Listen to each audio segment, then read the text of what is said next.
In the wet fields of a German winter, a tractor with an armoured snout drags a captured panther as if hauling the war itself out of the mud.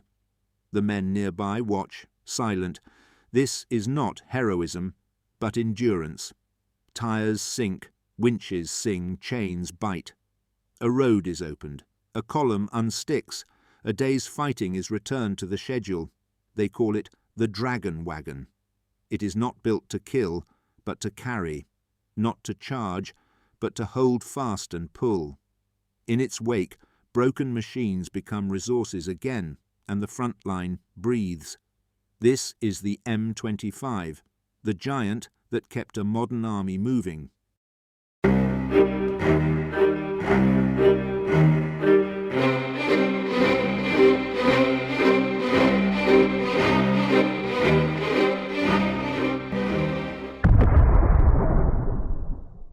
By 1943, Allied planners faced a paradox. The stronger their tanks became, the less mobile their armies grew. Every new generation of armour, Sherman, Churchill, Pershing, brought thicker plate and heavier guns, but also a greater risk of immobility. A single bogged tank could block a bridge or a vital crossroads. An entire company of them could choke a campaign. At the ports of Normandy and Cherbourg, disembarkation crews confronted the problem daily. The docks trembled beneath columns of M4s trundling onto French soil, but behind them waited long queues of damaged vehicles needing evacuation. Wrecks, half-burnt hulls, and snapped tracks piled up beside working convoys. The ordinary trucks of the motor transport units could tow jeeps and supply wagons, but not 40 tons of steel crippled in mud. In the French interior, the situation grew worse. Roads, churned by weeks of rain and shell fire, devoured lighter recovery vehicles whole. Soldiers tried everything: timber planks, bulldozers, even pairing Shermans back-to-back with steel cables. But nothing could shift the immobilized behemoths now filling the lanes. Each abandoned tank was a loss not only of machinery but of time, fuel, and morale. German engineers had met the same wall. Their Tiger II, the Königsteiger, weighed nearly 70 tons. When its drivetrain failed, recovery was almost impossible. The crew often destroyed it to prevent capture. The Allies saw the irony clearly. Their own advances in armoured design were driving them toward the same dead end. Unless they could master the art of retrieval, their progress across Europe would eventually stall beneath the weight of their own inventions. Within the US Army Ordnance Department, the requirement was stated with mathematical bluntness: a transporter capable of carrying the heaviest Allied tank over ordinary roads, self-contained and roadworthy, with enough traction to drag a vehicle from a ditch and the range to operate independently of rail or depot.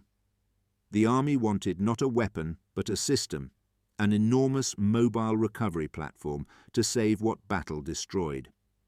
The answer would come from a surprising source: the Pacific Car and Foundry Company of Seattle. Before the war, it built logging trucks for the forests of Washington state.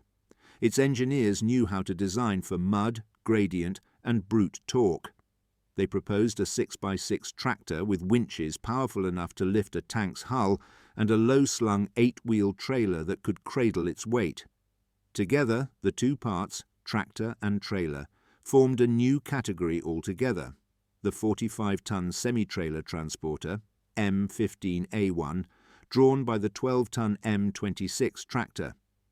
The Ordnance Office bundled them into one designation: the M25 Tank Transporter.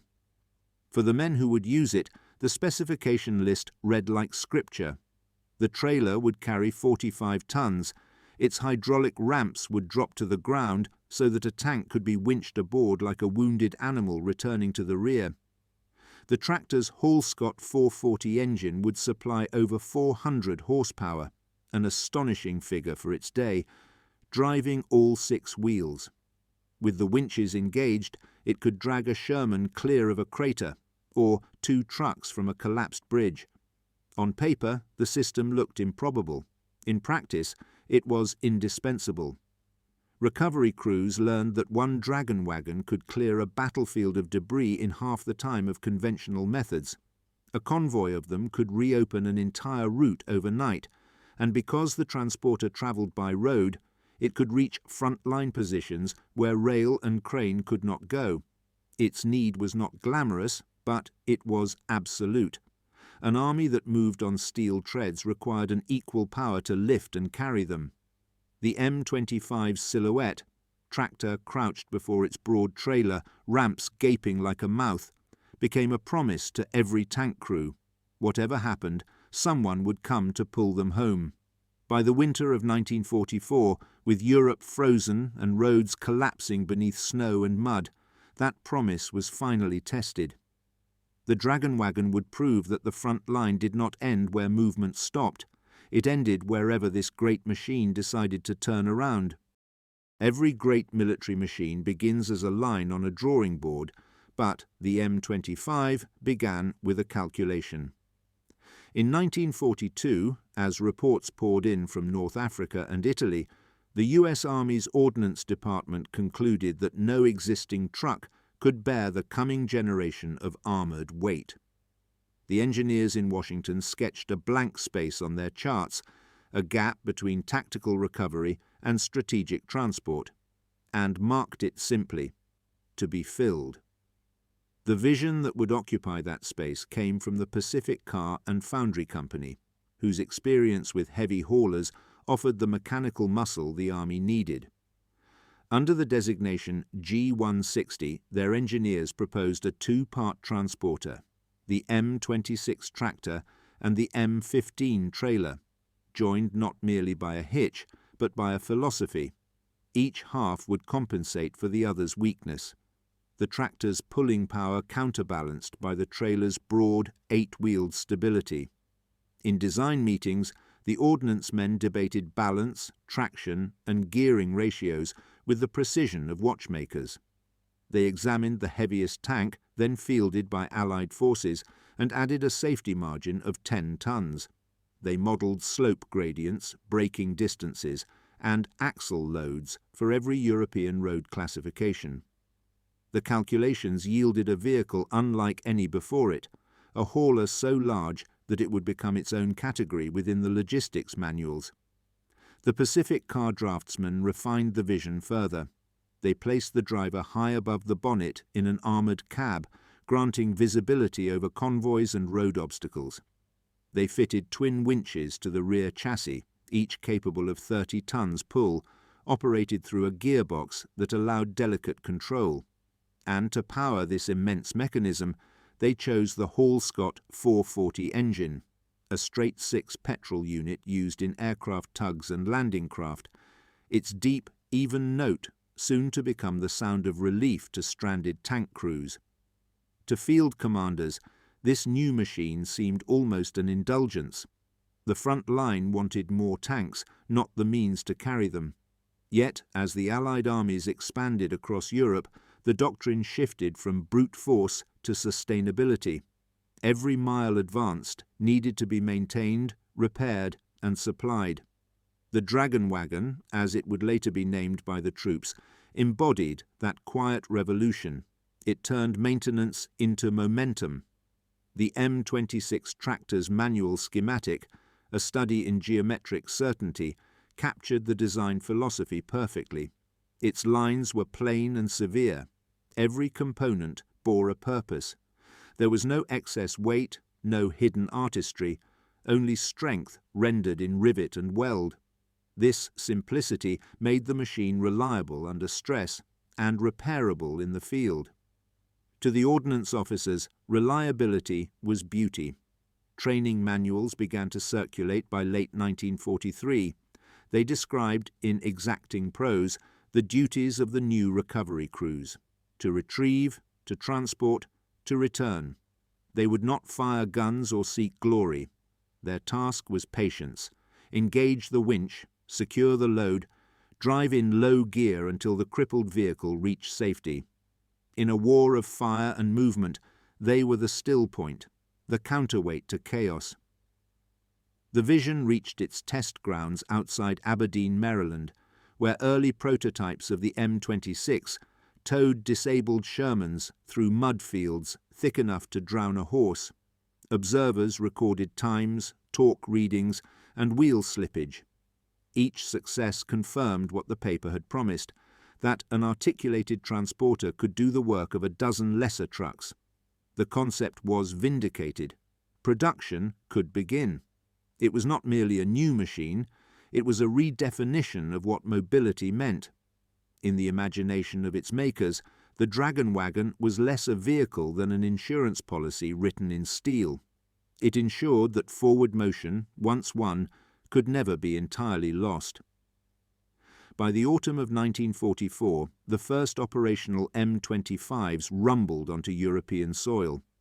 Behind every tank division came a convoy of these beasts, ready to retrieve what the enemy, or the terrain, had claimed. The vision conceived in a Seattle workshop had become an instrument of continuity, a mechanical oath sworn to the battlefield, that nothing, once built, would be left to rust. The M25 was not born in a foundry, but in a factory tuned for timber and bridges. Pacific Car and Foundry of Seattle stood at the edge of Puget Sound, where sawdust mixed with the salt air. Before the war, its machinery shaped steel girders for the railways of the Northwest. Now those same presses and welders were turned to a different rhythm, the cadence of mass mobilization. Under the new Army contracts, the firm became a forge for endurance. Steel arrived in plate and beam, marked with grease pencil notations from the Ordnance Department. Sections of frame were heated, curved, and drilled by teams that had never before worked on a military schedule. Yet the Pacific Car men learned fast.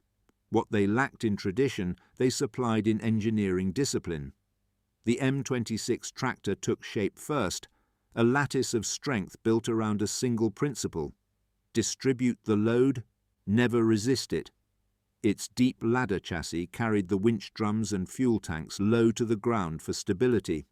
The front cab, angular and blunt, was riveted from armor plate so that drivers could approach the front line without fear of small arms fire. Inside, space was tight but precise: twin seats, dual levers, and an array of gauges that glowed dull red at night to preserve the crew's night vision. At the center of this mechanical anatomy sat the Hall-Scott 440. Photographs of it today, stripped of its casing, show a cylinder block polished to a mirror sheen, valves like organ pipes, and intake manifolds that seemed to breathe. It was a 6-cylinder petrol engine of 1,090 cubic inches, an immense reservoir of torque. When idling, it throbbed like a ship at anchor. Under load, it bellowed with a sound that mechanics described as both warning and comfort.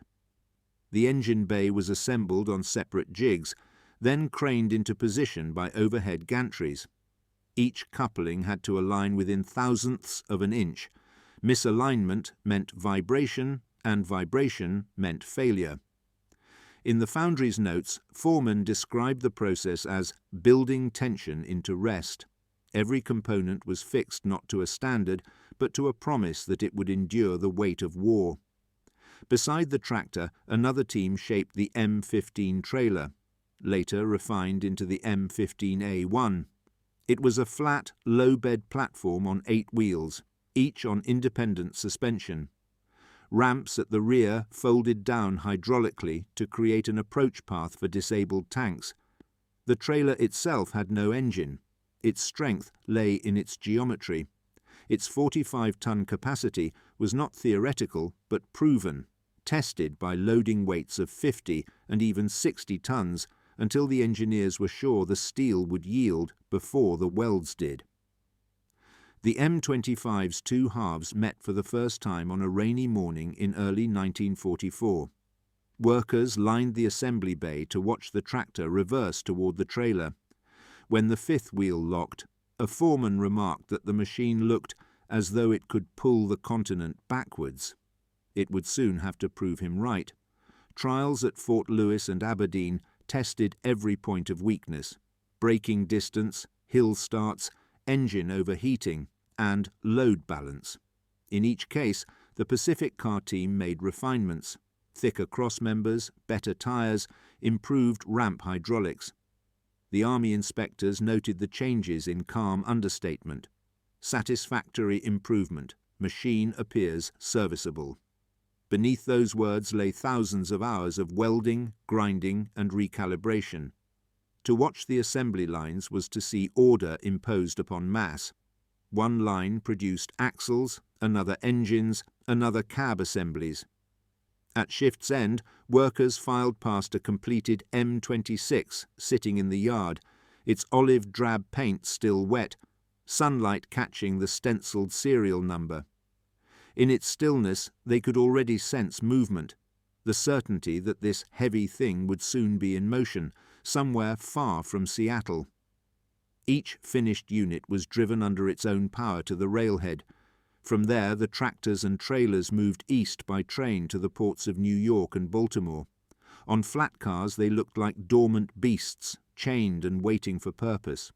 Mechanics accompanied them, carrying toolkits and notebooks, ready to instruct whoever received them overseas. No glamour attached to the production of the Dragon Wagon. It was an engineering project executed without ceremony, a fusion of civilian skill and military precision. But in every completed M25 lay the condensed effort of hundreds, the draftsmen who traced its form, the welders who shaped its joints, the engine fitters who tuned its heartbeat. The Pacific Car factory was not a battlefield, yet it produced the weapons that kept battle possible. By spring 1944, shipments numbered in the hundreds. The Dragon Wagon had moved from blueprints to deployment, from drawing board to dockside. It stood now at the threshold of its real test, Europe itself, where every gradient, every bridge, and every ruined road would measure the truth of what the builders had made. The first M25s reached the European theatre in the summer of 1944, painted a fresh olive drab that would not remain clean for long. They were unloaded at Cherbourg and Southampton, rumbling down the docks under their own power, the Hall-Scott engines shaking the air like distant artillery. To the infantrymen watching, these vehicles seemed to defy proportion. Tractor and trailer together stretched more than 50 feet from snub nose to ramp tail. The men called them dragons before they ever read the stenciled designations on the sides. Their baptism came in France. The Allied breakout from Normandy had left the roads choked with wrecks. Tanks that had bogged, trucks that had burned, vehicles flipped by mines and artillery. Combat engineers cleared what they could, but beyond them came the ordnance recovery units with their new machines. It was here, in mud and ruin, that the Dragon Wagon earned its name. A crew of 3 ran each transporter: driver, assistant driver, and wrecker operator. They travelled light, 1 tent, 1 ration box, 1 rifle, and moved wherever they were summoned. Often that meant creeping forward at dusk, headlights blacked out, to retrieve the day's casualties. In the glow of distant fires, the Dragon Wagon reversed down shell-pitted lanes, its ramps lowering with a hiss of compressed air. Chains clanked through the fog as the winches came alive. An hour later, another Sherman or Stuart sat secured on the trailer deck, ready to be carried back to the workshops. The field tests had promised capability. Reality demanded miracles. Roads were cratered, bridges half collapsed. Where the ground was too soft, crews laid wooden planks under the tyres, inching forward foot by foot. German snipers sometimes waited for the sound of gears straining under load. Recovery under fire was not a rare occurrence. One unit reported that its M25s rescued 83 disabled vehicles in 2 weeks, all within artillery range. Mechanically, the tractor proved astonishingly resilient. The 6x6 drive system clawed through surfaces that swallowed lighter trucks entirely. The Hall-Scott engine could idle for hours while the winches worked, its steady thrum echoing across the fields. Crews trusted it like an old companion. "When the Hall-Scott's still breathing," one sergeant wrote, "we know we're not done." Tests continued in Italy, where steep gradients challenged the trailer's balance. The M15's twin-axle bogies absorbed punishment that would have shattered lesser designs. Engineers observed and recorded the strain on each component, sending recommendations back to Seattle. Minor failures, broken cable guides, warped ramp hinges, were corrected in the field with welders and improvisation. Each repair became part of an evolving manual written not by theorists, but by the men who drove the machines into harm's way. The US Fifth Army's recovery reports read like dispatches from a parallel war. Dragon Wagon retrieved 2 Shermans, vicinity sterner, under fire, minimal damage to transporter, crew extracted tank from crater depth 6 feet, slope 20 degrees. These entries revealed an unheralded front of persistence, no enemy engaged directly, yet constant friction fought and conquered. At depots behind the line, mechanics disassembled engines to study wear. They noted that the Hall-Scott's bearings lasted beyond expectation, that fuel pumps clogged only when exposed to muddy water. Such details passed back through ordnance channels, refined future production. The machine was learning through its own endurance. The M25's reputation spread quietly through the ranks. Infantrymen spoke of it with the respect reserved for things that could not fail. "If you go down," they said, "the Dragon Wagon will find you." In that simple faith lay the measure of its success. By autumn, recovery units operated like clockwork. They ventured forward as soon as a sector fell quiet, collecting wrecks before the next push. Some crews even modified their tractors with makeshift cranes to handle turrets and gun barrels separately. Others fitted wooden racks along the trailers to carry spare tracks and engine parts back to the front.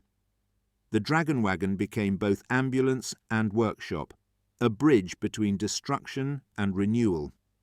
When the ordnance inspectors compiled their data at year's end, the verdict was terse.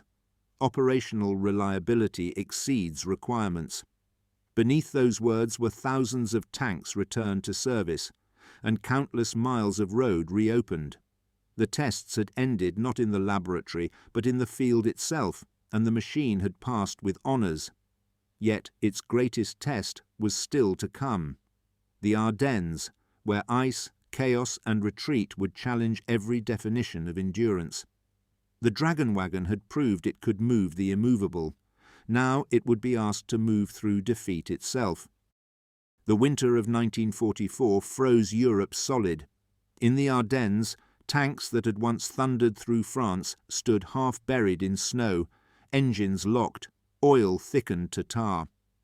The German counteroffensive struck like a hammer, splitting Allied supply lines and trapping convoys in forests and valleys. In those first desperate days of the Battle of the Bulge, the M25 was no longer merely a transporter. It was salvation on wheels. Roads vanished under ice. Vehicles skidded and collided in the night. When bridges collapsed, the Dragon Wagon crews improvised detours across frozen fields, winching their trailers inch by inch through drifts taller than men. To the retreating infantry, the sight of one of these giants approaching through the white haze was a reassurance that the line was not lost. It meant that the wounded tanks and trucks would not be abandoned, that the artery of war still pulsed faintly beneath the snow. The Ardennes tested everything the designers had promised. Traction, endurance, mechanical patience, all were strained. Yet the M25s kept moving. Drivers ran their engines day and night to prevent freezing. Crews wrapped themselves in tarpaulins to sleep over the humming gearboxes for warmth. In after-action reports, commanders described the Dragon Wagon as a furnace in motion. Some failed. A few were destroyed by enemy aircraft, their hulks twisted beside the roads they had cleared. One recovery unit lost 3 transporters in a single night to shell fire, yet the following morning they went out again, towing back Shermans and half-tracks. For these men, success was measured not in territory gained, but in tonnage retrieved. Every tank returned meant another restored for battle, another battalion made whole. When the roads thawed, the M25 convoys joined the great logistical miracle of 1944 to 45, the Red Ball Express. Across France and Belgium, thousands of trucks carried ammunition and fuel to the advancing armies, and among them rolled the Dragon Wagons, slower but indispensable. They cleared the highways of wrecks, hauled damaged trucks to the depots, and ensured the arteries of supply never clogged. Photographs from that season show their huge silhouettes crawling beside endless columns of lorries, dwarfed only by the weight of what they carried. Despite its successes, the M25 also revealed its limitations. Its great bulk made it vulnerable in narrow streets and on temporary bridges. Its petrol engine, powerful but thirsty, consumed fuel at an alarming rate. At times, entire tankers followed the recovery columns just to keep them running. Some officers questioned whether such an enormous machine could be justified beyond the European theatre. Yet every time they considered replacement, the facts spoke louder. No other system could do what it did. In the months after the bulge, as the Allied forces crossed into Germany, the Dragon Wagon shifted from crisis tool to occupation essential. It hauled everything, captured vehicles, engineering equipment, even prefabricated bridge sections. German civilians, watching these convoys roll past, nicknamed them Eisendrachen, Iron Dragons, for their size and sound. By war's end, the M25's record stood unmatched. Over half the disabled tanks recovered in Western Europe had been hauled by Dragon Wagons. Workshops in the rear credited them with saving not only equipment, but time, the one resource war consumes fastest. Every hour saved by a recovery team meant an hour gained by the advance. The Army's evaluation reports struck their usual laconic tone. System met or exceeded expectations. But beneath that understatement lay quiet astonishment. The M25 had turned a logistical impossibility into routine practice. It was the breakthrough that kept other breakthroughs alive. Yet, even as victory approached, the system was showing its age. The weight of new tanks, Pershing, Centurion, and their successors, was already outpacing its rated capacity. The Dragon Wagon had solved one war's problem, but the next would demand something greater still. In this, its triumph and its failure were bound together. To succeed completely was to render itself obsolete. For the men who drove them, that paradox hardly mattered. They had seen what the machine could do under the worst conditions imaginable. To them, it would always be the vehicle that made retreat reversible. One driver summed it up in a letter home. "She's ugly as sin and slower than cold tar, but when she moves, the road listens." And so the Dragon Wagon passed its greatest trial, not with ceremony, but with quiet persistence. A machine whose failure was only that it could not last forever. In the glow of victory, the Dragon Wagon's success seemed absolute. Yet, like all great machines, its presence carried unseen consequences. Every logistical triumph leaves a shadow, measured not in glory, but in cost. By the spring of 1945, the M25's growl echoed across Europe. It had become the mechanical voice of recovery, the background hum behind the Red Ball Express, the clatter beneath the bridges rebuilt overnight, the thunder on roads that had no names before the war. But each journey drew fuel, tires, and manpower from the same supply chain it kept alive. The M25 solved the Army's heaviest problem by becoming another of its hungriest consumers. At full load, the Hall-Scott 440 engine burned petrol at nearly 2 gallons per mile. Convoys of fuel trucks followed the recovery units, forming a logistical circle in which the machine that carried tanks depended on an army of its own. Mechanics joked that the Dragon Wagon had to eat to breathe. In truth, It reflected the era's industrial paradox, progress measured by consumption. The numbers were staggering. Each transporter could haul a 40-ton tank across terrain once impassable, but every 100 miles cost the equivalent of a fighter sortie in fuel. The ordnance reports tallied wear on tyres and winch cables in miles of rubber and steel, not in days. Yet commanders accepted the arithmetic. For every gallon burned, the M25 returned equipment worth thousands. It was, in a brutal sense, efficient. The real consequence was psychological. The Dragon Wagon changed how armies thought about failure. Before its arrival, a destroyed tank was a loss, a bogged tank, a humiliation. After the M25, the line between ruin and recovery blurred. Men fought knowing that even in disaster, there was a system ready to restore them. It bred a new form of confidence, mechanical optimism, that the war machine itself could heal. This faith in machinery would follow armies long after the guns fell silent. There was another effect, quieter but deeper. Wherever the M25 went, civilians followed. Along the routes of the Red Ball Express, French villagers and refugees clustered to watch the convoys pass. For them, the Dragon Wagon was both marvel and omen, the sight of a machine so vast that it seemed to move history forward by its own momentum. Some saw in it the power that had flattened their towns. Others saw the future, heavy and unstoppable. In photographs taken at the regulating points, the contrast is stark. Children wave from roadside ruins as convoys thunder past. A trailer stacked with wrecked armour rolls through streets where food is still rationed. The image of liberation carried its own weight, literal, mechanical, undeniable. Economically, too, the machine had ripples. Its appetite for resources drove the logistics industry to new heights. Post-war studies credited the M25 program with accelerating research into heavy-haul trucks, suspension systems, and road-building methods. Civilian engineers studied its axles and gearing, adapting the lessons for construction and freight. The war had paid for innovation in the only currency it recognized, necessity. Yet in those same reports lay an unease.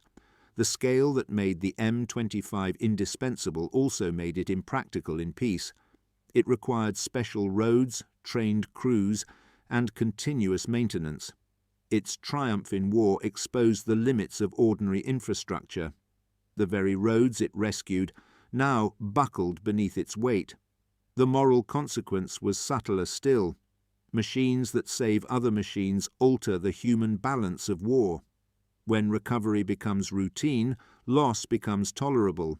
A tank no longer feels mortal if it can be retrieved, repaired, and returned by nightfall. The Dragon Wagon made destruction less final, and in doing so made battle a little easier to sustain.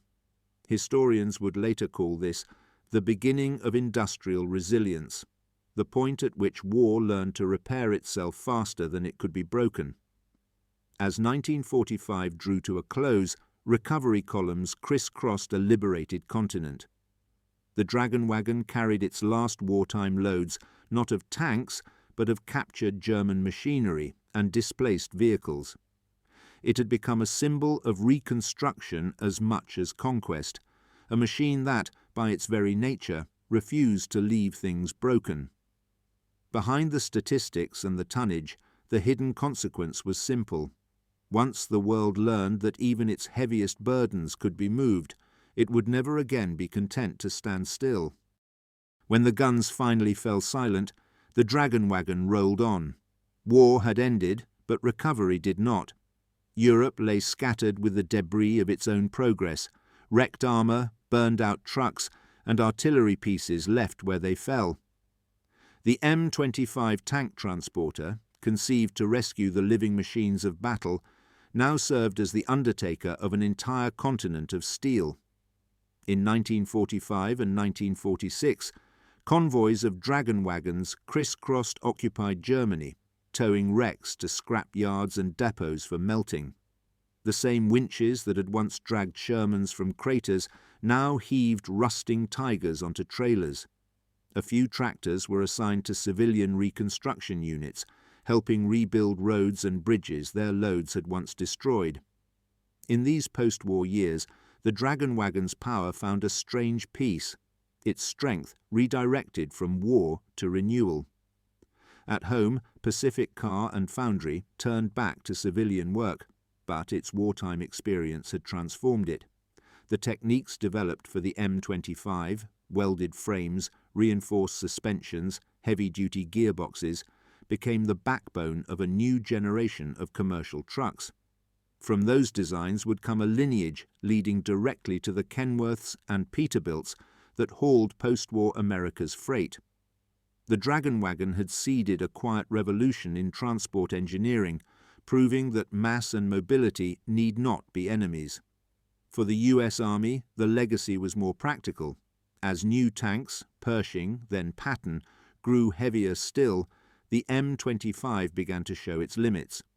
By 1946, it was supplemented, then replaced, by the M26A1, a lighter unarmoured version, and later by even larger transporters such as the M746. Yet the doctrine it inspired endured. Wherever tanks fought, a recovery system must follow. Every modern armoured force owes its logistical reflexes to the Dragon Wagon's example. Surviving M25s scattered across the world. Some were transferred to Allied nations under Lend-Lease. Others were left in European depots and later sold as surplus. Civilian contractors bought them for heavy hauling, delighted by their unmatched torque. In quarries and logging camps, Dragon Wagons pulled loads that no commercial truck could touch. One veteran recalled seeing an ex-Army M26 towing a locomotive boiler up a mountain road in Switzerland. Its wartime olive paint faded to a dull green, but its spirit unmistakable. A few, spared from the scrapyard, found their way into museums and private collections.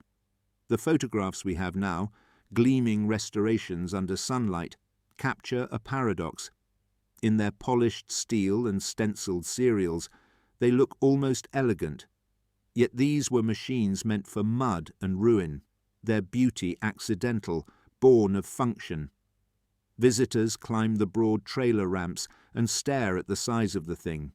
They imagine the sound, the idle rumble, the gear shift, the grinding patience of 40 tons in motion.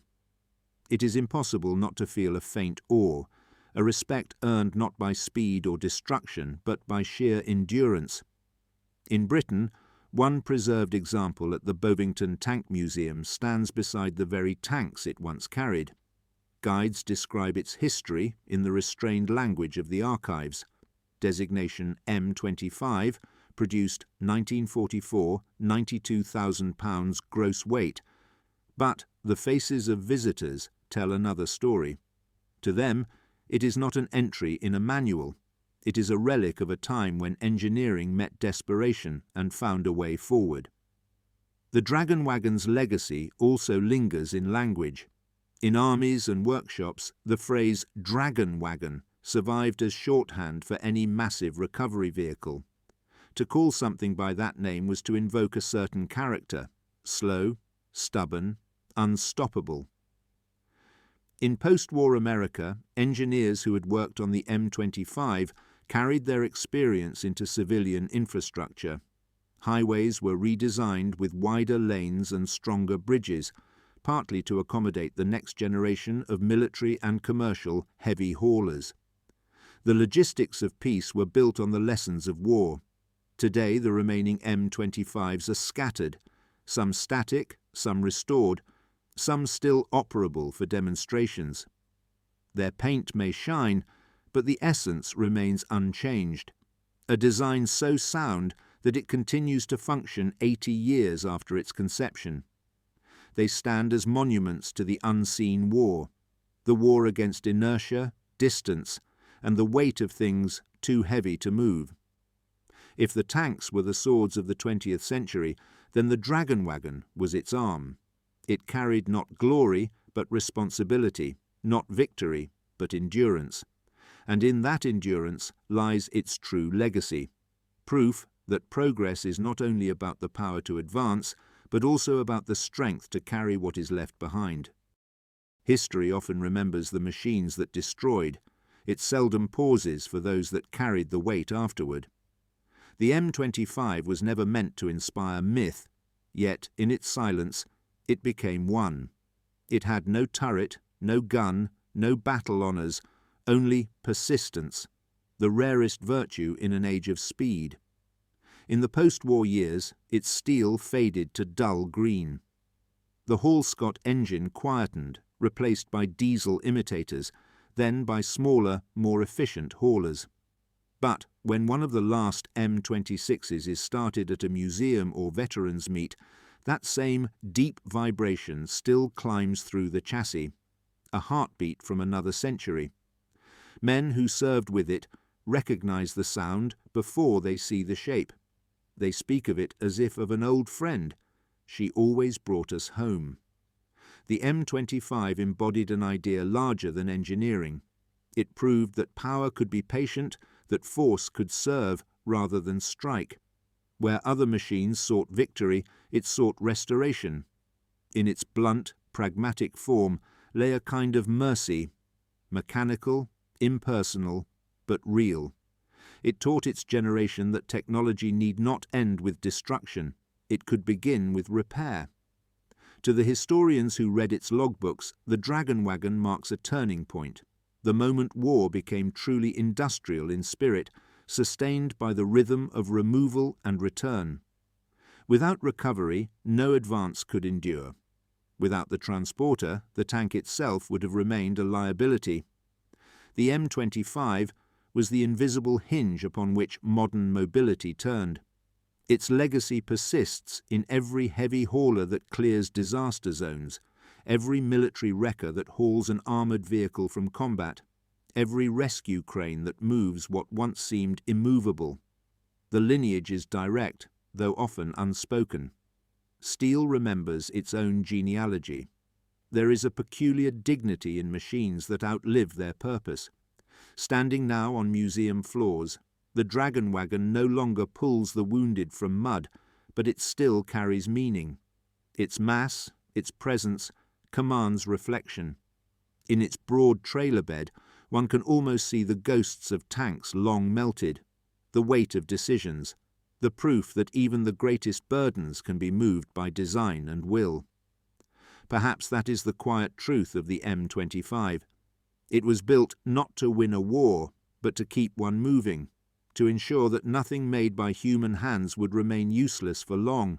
It bridged destruction and repair, chaos and order, defeat and return. The camera lingers now on its riveted flanks, its heavy tyres caked with the memory of distant mud.